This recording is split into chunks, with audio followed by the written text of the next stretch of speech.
8 points off the pace, and Dan Demick is a dozen points off the pace.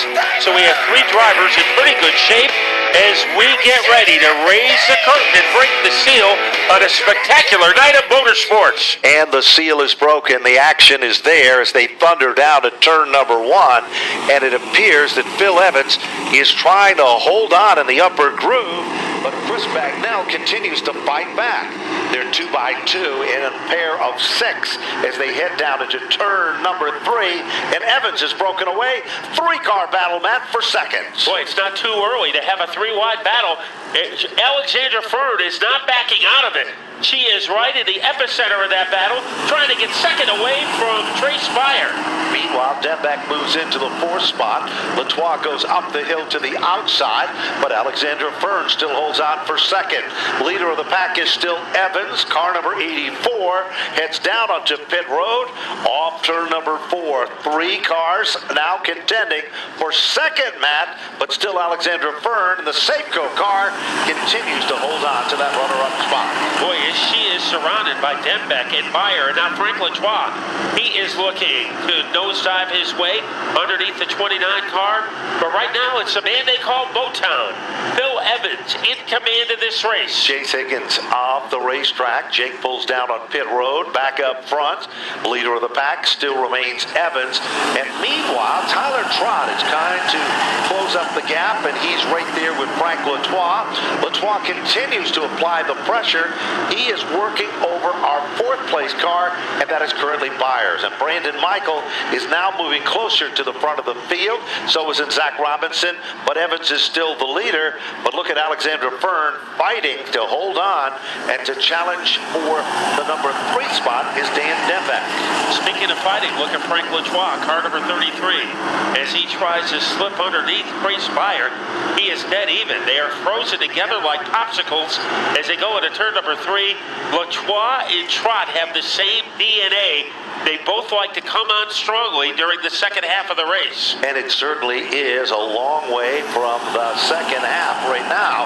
But all of a sudden, Latois realizes that he has got to make some time while the sun is shining as he now moves into that 4th position, forcing Byer to settle back for 5.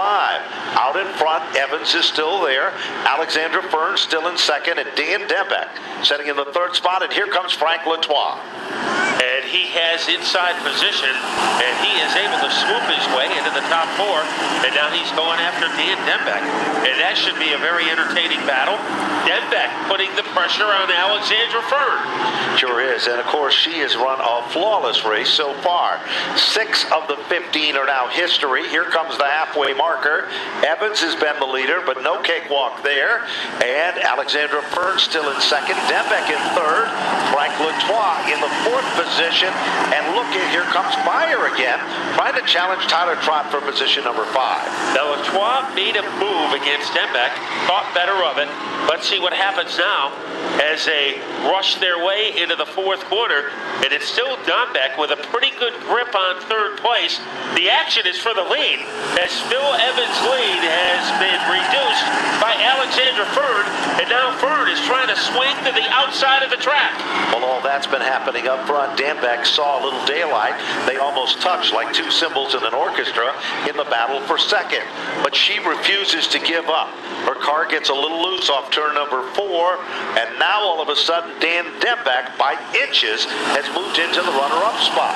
Frank Latois becomes factor number 3 as Alexandra Fern is still holding on in the upper groove of the racetrack, but Latois has now moved on to the podium. And yes, you called it right, Matt. Tyler Trott is coming to the front of the field. We are now in the second half of the events. Yeah, the point leaders are starting to go after Phil Evans. Latois, Dembeck, Trott, as Trott is able to crowbar his way underneath the 12 car of Alexandra Fern, and he infiltrates the top 4. Pretty good lead by Evans, but Dembeck and Latois are 2 drivers very capable of doing something about that. They certainly are, and no one is giving up. It's a great race up front, as literally now we have 8 cars contending for the top position. Brandon Michael working his magic as he's now moved underneath Alexandra Fern and now takes over the 6th position. Brandon Michael is having a pretty good run for his first time out as he gets by Alexandra to move into the top 6. The action intensifies at the front of the field. Denbeck goes to the outside. Here comes Latois, and Latois is able to shock and awe his way underneath the 93 in Denick, and now he goes after the back bumper of Phil Evans. Trouble down the back straightaway. Tyler Trott got sideways, lost a lot of ground on the racetrack, and has to settle back into the bottom of the top 5.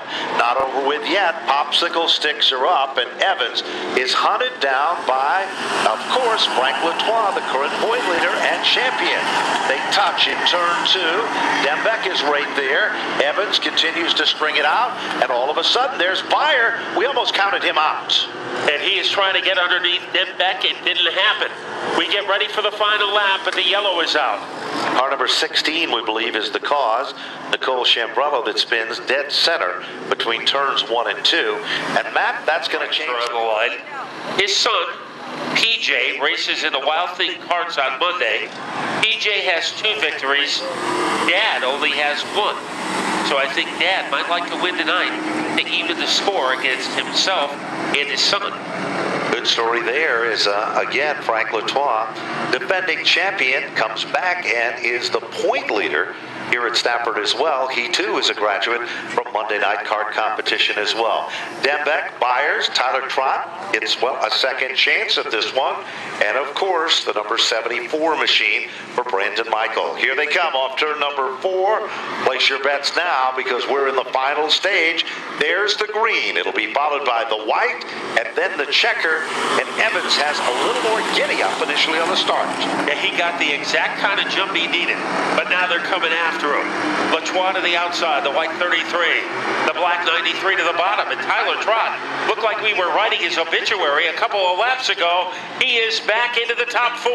Here they come, and there's the white flag. No surrendering in the battle up front among the top 5 cars. Good racing wherever you look, side by side for second, as Evans continues to string it out down the back straightaway. Latois and Denbeck, Tyler Trott and Beyer. They head down into turn number 3. Phil Evans looks for win number 2. He rumbles into turn 4. Car number 27, and Phil Evans has secured a victory as Denbeck will finish in second. Latois will finish in the 3rd position. 5 starts for him. He gets a great restart on the green-white checkered, and he's on his way out of the car right now. The trophy's right in front of his 27 machine. What a green-white checkered finish we had here. Great way to start the night here at Stafford. As Phil gets his Napa hat on, gets himself ready to come out here at Napa Victory Lane. Big-time win for these guys. 2 wins in 5 starts. Doesn't get much better than that for Phil Evans here. Great to see him at Stafford as he's got the checkered flag in hand. There's the celebration we've been waiting for, Phil. Congratulations. What a win. Take me through that green-white checkered. You got a great restart. Thank you. Yeah, right before that restart, man, they were all over me.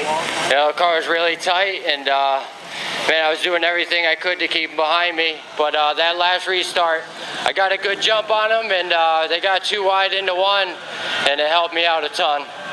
Who do you want to thank for getting you into Napa Victory Lane today? I got to thank Scott Cook, his family, especially my buddy Jesse. You know, he comes with me to every race that I'm at. He helps me with everything. If it wasn't for him, I wouldn't be racing. My wife, my family, and the fans for coming out here. Congratulations. Thank you.